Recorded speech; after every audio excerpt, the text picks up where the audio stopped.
dispersão de marsupiais no mundo, então, os metatérios, né, que não são os eutérios.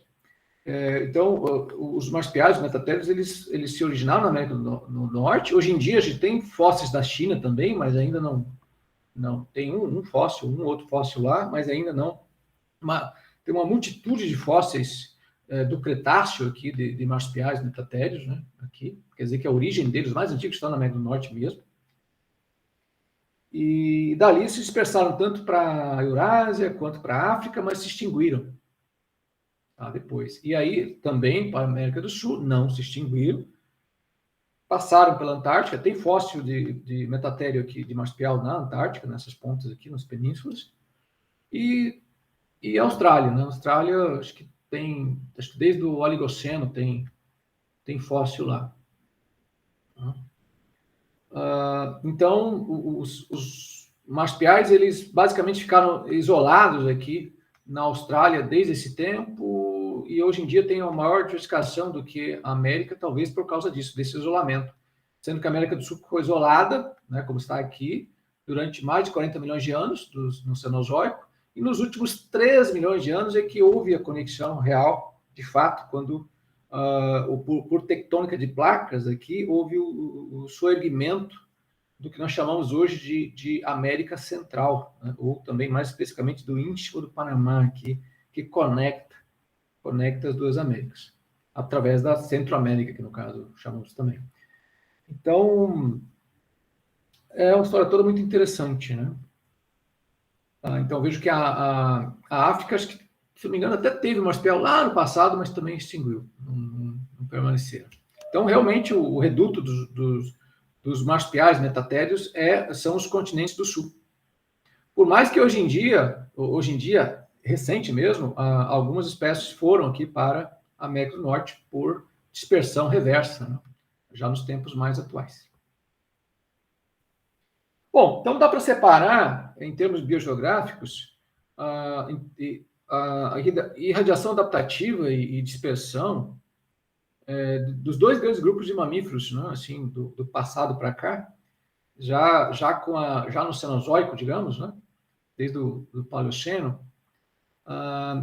que a gente tem, assim, os placentários, tá aqui, tá? Aqui é o exemplo de um ungulado, mas é um placentário, e tem os metatérios, os marsupiais. Tá? Vou chamar de marsupial mesmo, né? Placentário e marsupial. Todos eles, os dois grandes grupos, se originaram nos continentes do norte.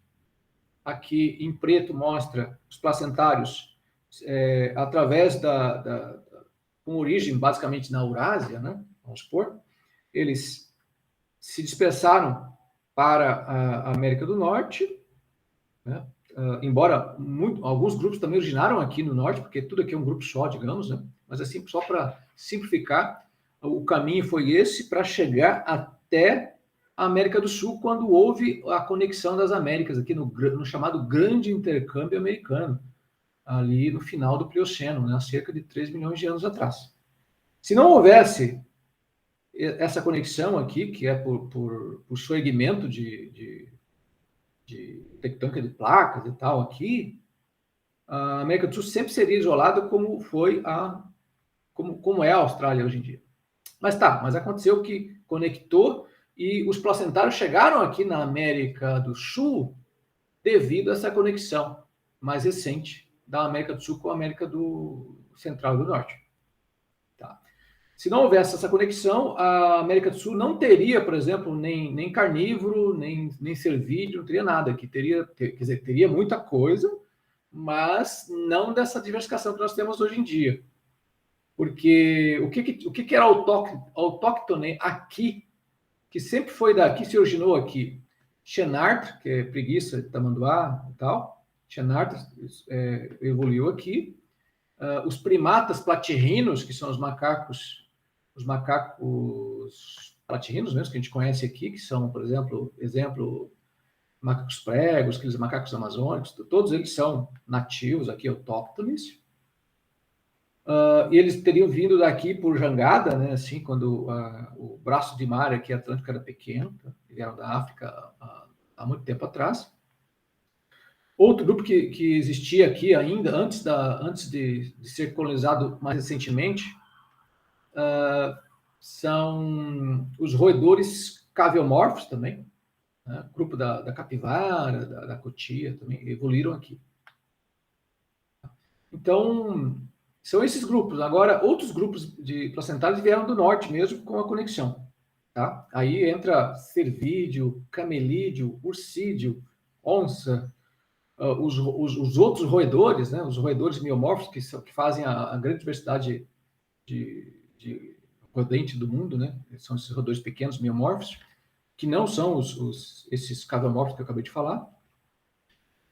Então, assim, a conexão, ela fez com que a América do Sul, em termos de diversidade de mamíferos, fosse e é a maior, e representa a maior diversificação de mamíferos do mundo aqui. Tanto é que acho que a Colômbia aqui Colômbia, acho que é até grande do Brasil, porque está na região andina, com a Amazônia, é a região que tem mais espécies.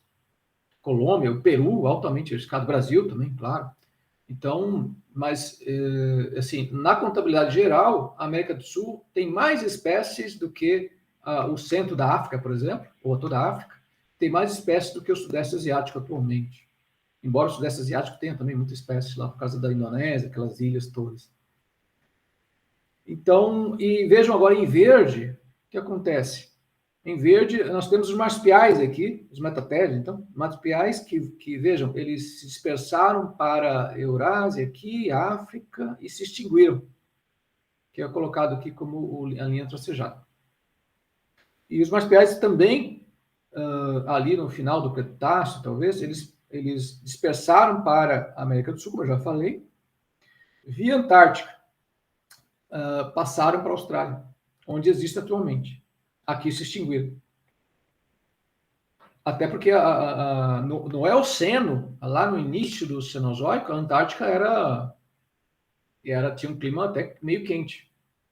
Né? E por isso teve um afloramento da fauna aqui, mas depois ela começou a ficar fria, porque, como eu falei para vocês, durante o Cenozoico, o planeta começou a esfriar muito, né? do Eoceno para cá. Até o tempo atual. Também a média do planeta está mais fria. Então, por isso, hoje em dia, a Antártica ela é gelada, no caso. Né? Mas tem seus fósseis. Então, lembrar-se, com o resumo desse quadro aqui, que os metatérios e os eutérios é a mesma coisa que placentários, eles teriam surgido nos continentes do norte, surgiram mesmo no continente do norte, e dali dispersaram para o sul.